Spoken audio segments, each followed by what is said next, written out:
A girl went to a store just a few minutes away from her house, but she never came back. The police started their search, and over the course of the investigation, they uncovered some pretty strange clues.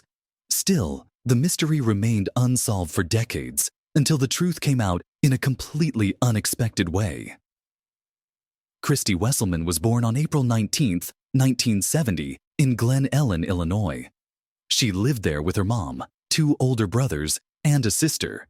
Their town was considered one of the safest in the area, and Christy loved spending time outside.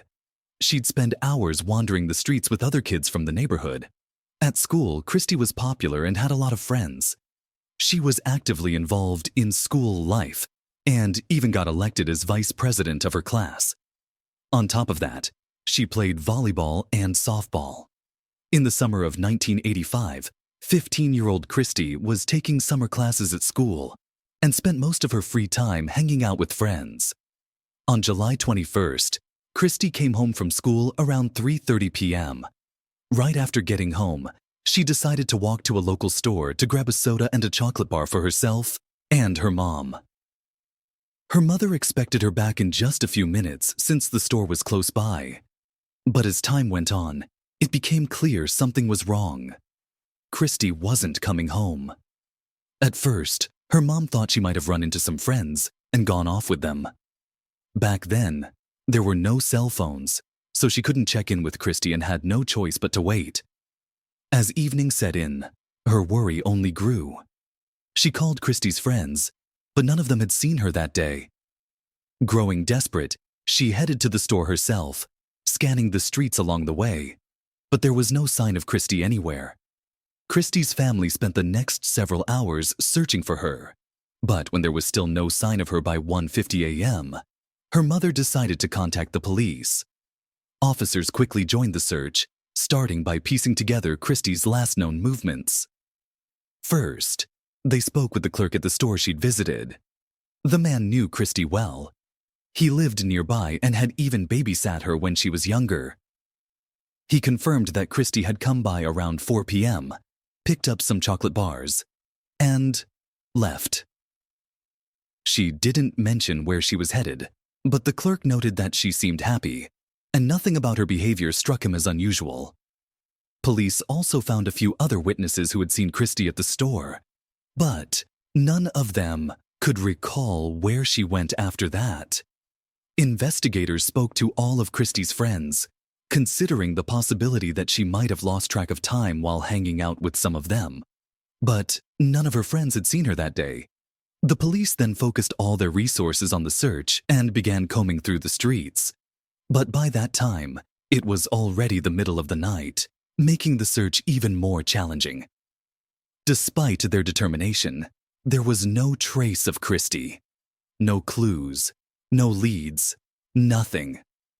The search continued through the early morning, and by midday, a new group of officers took over. One of them suggested trying to retrace Christy's likely route. He guessed that she had probably taken the shortest path from her house to the store, a shortcut through a nearby field. Back then, there was a large vacant lot with tall grass between the residential area and the store. Walking around it would take quite a bit of time. For adults driving cars, it wasn't an issue, but local kids who frequented the store or the nearby McDonald's always took a shortcut through the field, where a narrow path had been worn into the grass. The detective decided to follow this trail. As he made his way along it, something unusual caught his eye in the grass. Pushing through the overgrowth, he realized it was a human body, and he quickly recognized Christy. He immediately called for backup, and the body was handed over to the medical examiners for further analysis. Forensic specialists combed through the crime scene for any evidence, but their search came up empty. No footprints, no personal belongings, nothing to help explain what had happened. The medical examiners determined that Christy had died from 8 stab wounds.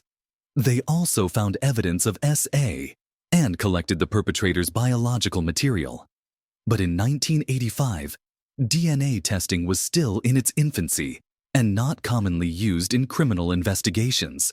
So, with no way to analyze it, the sample was stored for future use. Christie's mother also helped police piece together another interesting detail. Christie had been wearing a pearl ring on her finger that day. However, the ring was nowhere to be found, neither on her body nor at the crime scene. Detectives concluded that the killer might have taken it and instructed all officers to keep an eye on pawn shops in case the murderer tried to sell it. With no physical evidence to work with, the police focused on finding potential witnesses who might have seen Christ or the killer near the field. They managed to track down several people who had used the same path around the estimated time of the murder, but none of them reported seeing anything suspicious. It was quite weird because Christie's body was just a few yards off the trail, although it was hidden by the tall grass, making it nearly impossible to spot. Investigators also learned that just a few dozen yards from where Christie's body was found, a family had been hosting a barbecue in their backyard. But despite being so close to the scene, none of them remembered hearing or seeing anything out of the ordinary. An employee at a gas station about 60 yards from the field also worked his entire shift that day, but didn't notice anything out of the ordinary. To the police, the situation seemed bizarre. So many people had been near the crime scene, yet no one saw or heard anything. Investigators theorized that the unknown attacker either followed Christ from the store to the field or encountered her on the path. He likely led her just a few yards into the tall grass and killed her, all without making a sound. Detectives considered the possibility that Christie might have known her killer, which could explain why there were no screams. After all, their town was small, and many residents knew each other. Police began investigating all the men who knew Christ, but this effort led nowhere. They also compiled a list of men in the area with prior convictions for violent crimes. Several suspects were reviewed, but none of them could be tied to the murder. For several months, the police made little progress in solving the mystery. They continued following up on tips and investigating new suspects, but every lead brought them to a dead end. This dragged on for 3 long years until an unexpected breakthrough came in 1988. By that time, DNA analysis was becoming a key tool in criminal investigations.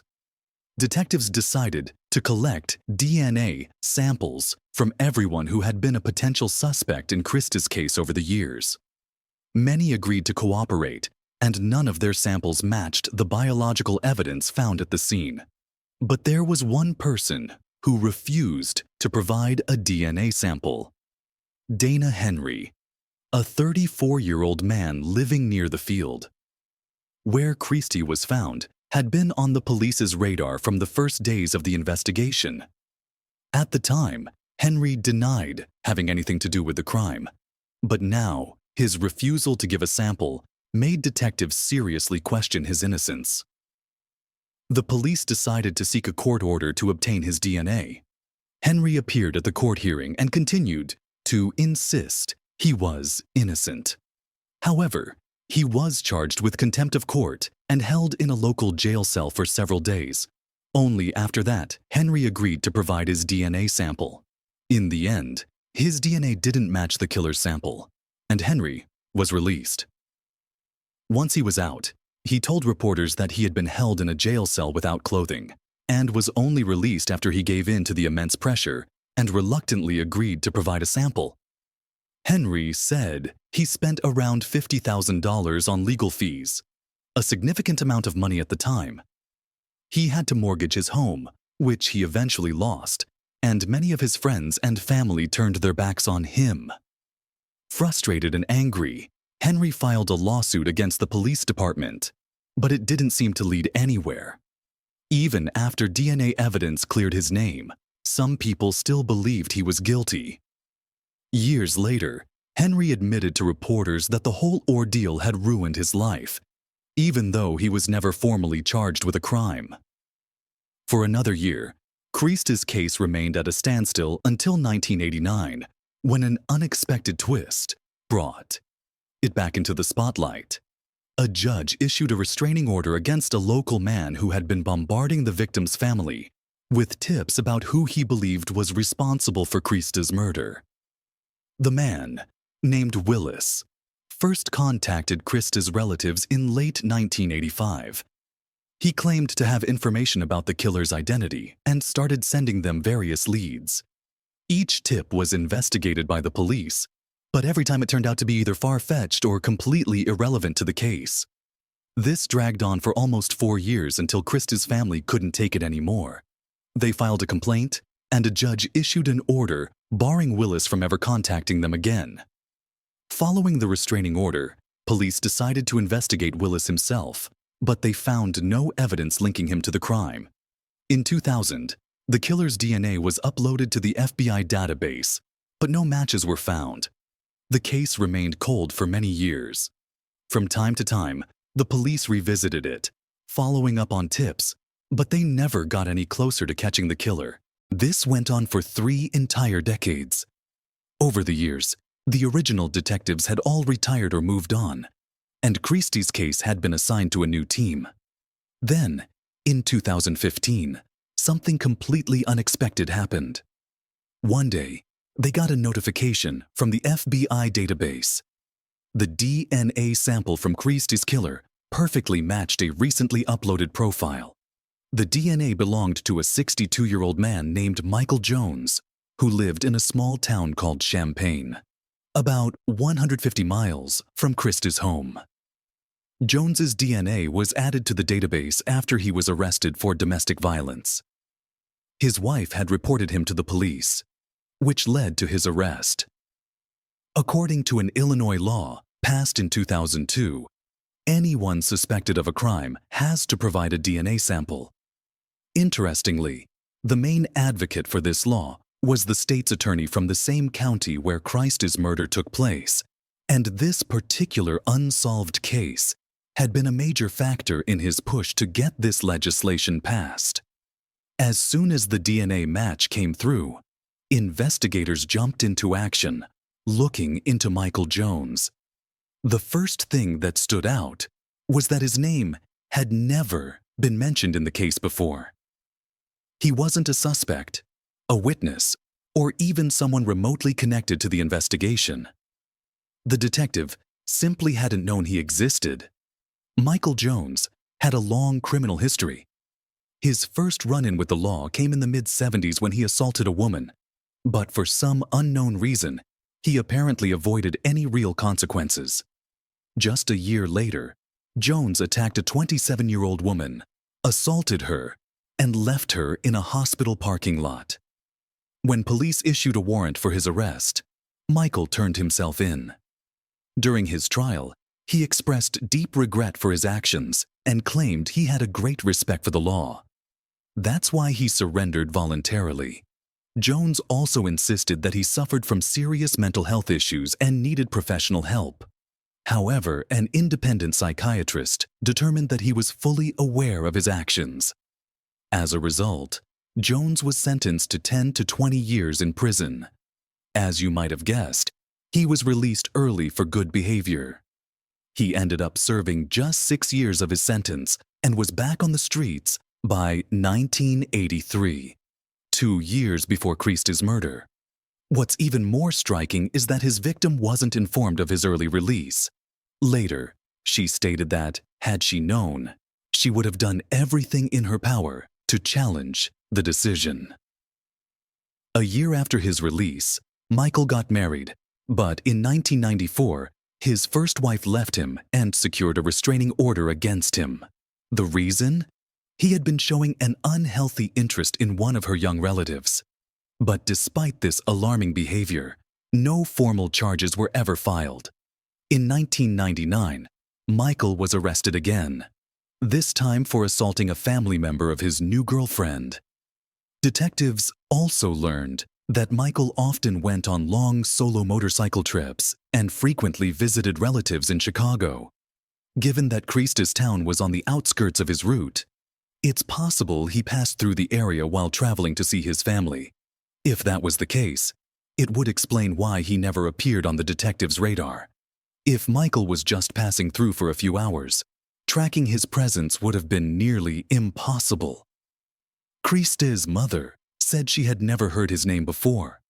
When police first called her to ask about Michael, she didn't think much of it.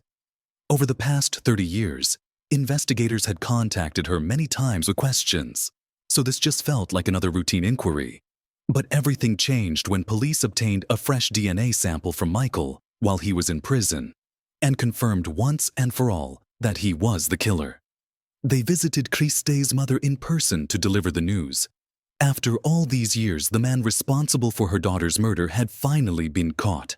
Before formally charging Michael with Christe's murder, detectives spoke with his ex-girlfriend and uncovered more details about him. She described Michael as someone with a volatile temperament. He could be calm one moment and then suddenly fly into a rage for no apparent reason. She also mentioned that he was obsessed with detective books and crime shows on TV.